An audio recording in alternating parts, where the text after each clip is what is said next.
Assalamualaikum warahmatullahi wabarakatuh. Perkenalkan saya Laila Nuraini dengan nomor NIM 402210123.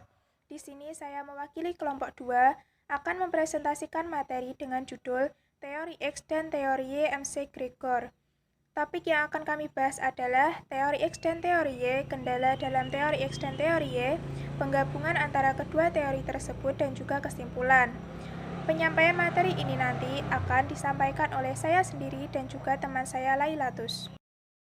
Teori X dan teori Y dijelaskan oleh Douglas dalam bukunya The Human Side of Enterprise. Teori X merupakan pandangan yang melihat sisi pesimistis dari seorang pegawai.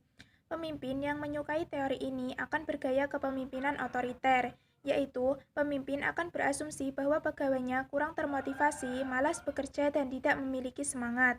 Sehingga pemimpin itu akan cenderung memerintah, mengawasi, memberi teguran dan juga hukuman kepada pegawainya.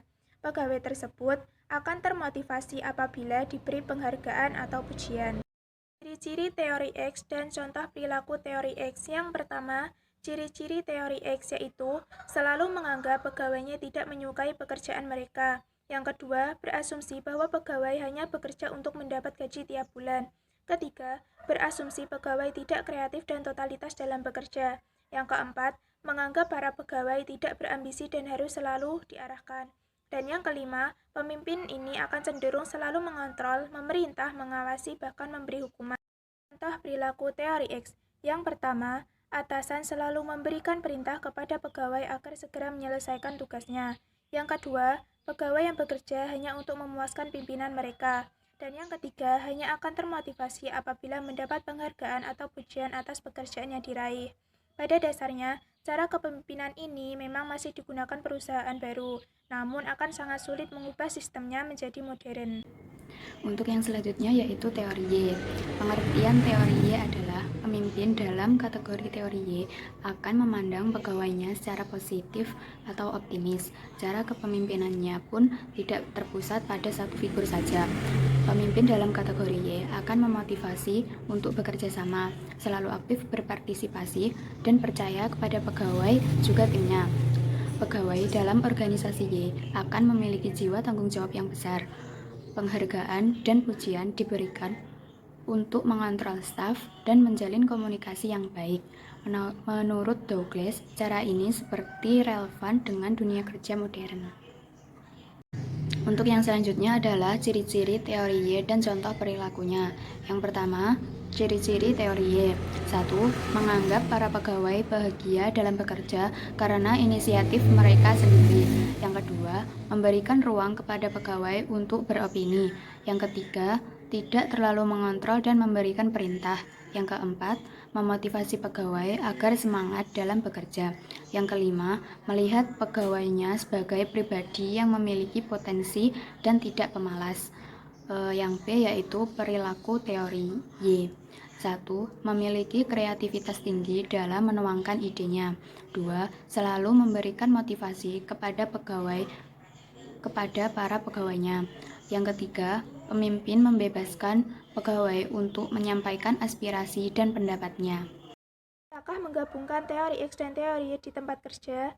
Biasanya pemimpin berusaha untuk menggabungkan kedua teori ini dalam kepemimpinannya. Namun, bagaimanapun juga pemimpin harus memilih salah satu jenis kepemimpinan. Untuk perusahaan baru dianjurkan menggunakan kepemimpinan teori X karena di perusahaan baru pegawai akan butuh lebih banyak panduan dalam bekerja. Saat terjadi krisis dalam perusahaan baru, akan lebih dibutuhkan kontrol untuk menyelesaikan masalah organisasi. Namun, dalam organisasi yang mempekerjakan banyak ahli, teori Y akan lebih sesuai.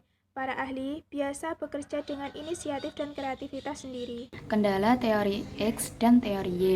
Kedua teori ini sama-sama memiliki tantangan tersendiri dalam aplikasinya. Teori X yang sangat ketat bisa membuat para pegawai tidak termotivasi bekerja.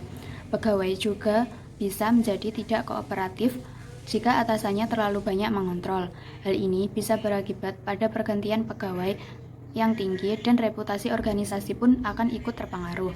Sementara teori Y juga bisa membuat pegawai jadi kehilangan fokus. Hal ini karena kebebasan yang diberikan kepada para pegawai terlalu longgar.